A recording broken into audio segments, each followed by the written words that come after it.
Now we are proving the theorem if p is equals to infinity. In above case we are proving this theorem whenever p lies between 1 to infinity. Now we are proving this theorem whenever p is equals to infinity. Since he given by hypothesis p is less than or equals to infinity, that means p is less than infinity, we have to check, and for p equals to infinity we are also having to explain this theorem. So if in first case we are proving when p is lies between 1 to infinity. Now we are proving for p is equals to infinity, we are proving this theorem. So first case, norm f with respect to infinity is equals to 0, which is defined as, since by the definition of norm on L power p space, which can be written as essential supremum of mod f, which is equals to 0, since norm f infinity is equals to 0. So we find only if, since by the definition of essential supremum, which can be defined as infimum of m such that mod f of x, which is less than or equals to m almost everywhere on E, which is equals to 0. That means if and only if we have to take an where m is an upper bound, but we have to take an infimum value. So mod f of x, which is less than or equals to infimum value emostadi measured almost everywhere means 0. So which is less than or equals to 0 almost everywhere on E. So which can be written as mod f less than or equals to 0 almost everywhere on E. If and only if f equals to, we know that integral f over E is equals to is less than or equals to 0, which implies which can be written as f equals to 0 almost everywhere on E. So since by theorem which can be written as f equals to 0 almost everywhere on E, let it be equation B. Now we have to prove the third condition, that is norm CF with respect to p is equals to mod c into norm f into p. If in two cases, when p is lies between 1 to infinity, when p is equals to infinity, by applying this the definition of norm on L power p space. So now we are proving that norm f cf with respect to p.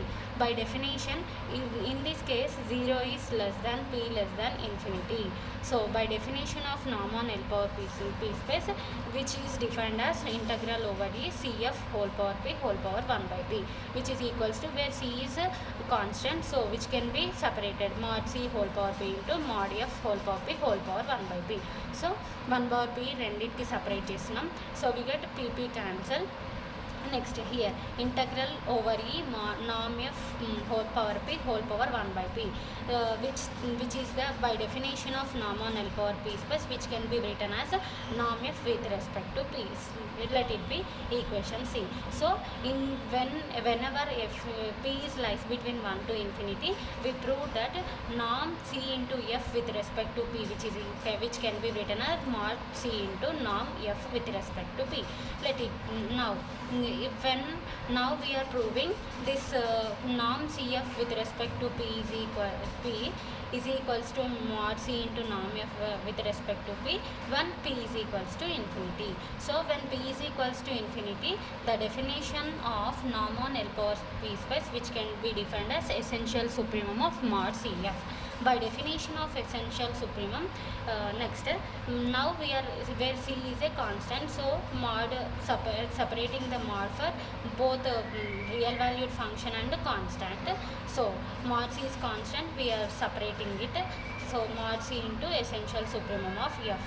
So essential supremum of f, when we applied by definition of norm on L power p space, essential supremum of f whenever p is equals to infinity, so which can be written as norm f with respect to infinity. No, so in place of essential supremum of mod f, we are substituting mod norm f with respect to infinity. Since p is equals to infinity, we are substituting in place of p infinity. So we get in place of essential supremum of mod f, c into norm f with respect to infinity. Therefore we prove that whenever p is equals to infinity, norm c into f with respect to infinity can be written as mod c into norm f with respect to infinity. Let it be equation C. Therefore we prove the third condition in whenever p is lies between 1 is less than or 1 is less than infinity, and whenever p is equals to infinity. So in both the cases we are proving that norm CF with respect to P is equals to mod C into norm F with respect to P. Hence we prove this theorem.